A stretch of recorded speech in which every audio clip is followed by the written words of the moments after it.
I think the main difference for a musician to play chamber music is the very close relation he can have actually with his colleagues. That's something you will never exactly get in the same way if you're a solist. You will come to an orchestra, play a few rehearsals maybe, and then play, I wouldn't say mainly for yourself, but you have to show everything yourself. When you play here with your colleagues, it's very intimate relation you have at this moment of the concert.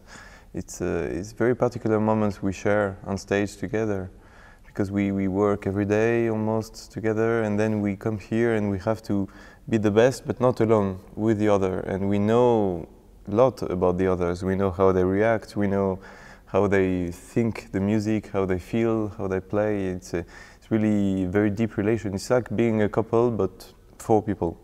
We always try to keep the atmosphere and the idea of a chamber music concert, so basically a living room concert, and make it as alive and interesting and have communication between us. But for us, I would say everything is happening on stage, and then people get it from the hall.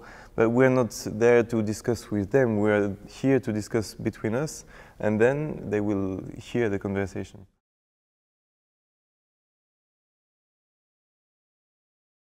String quartet is very special because it's first probably the most demanding chamber music group formation, and it requires a lot of discipline, a lot of time, a lot of listening to each other. Because I wouldn't say that a trio you don't need to listen the same, but it's not written in the same way. If you have a piano trio, you have a completely different sound anyway.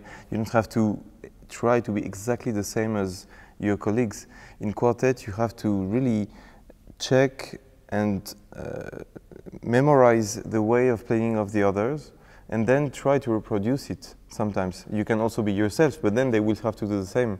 So it's really a big adaptation work, and I think also what's fantastic about quartet is that the repertoire is very special. It's probably the most beautiful repertoire in chamber music, in my opinion, of course.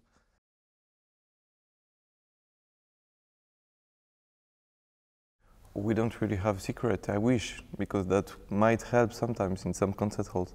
Now we just try always to think again to the things. We never come back to the same work and try to just reproduce what we were doing before. We always start again with new eyes and new ears. That's our aim, to make the music alive and never just try to copy and paste what we've done in the past, or imitate somebody else. We try just to read the music again and again until we have a clear view of what should be heard, how we can make it obvious and clear for an audience. All these questions come, of course, in the discussion.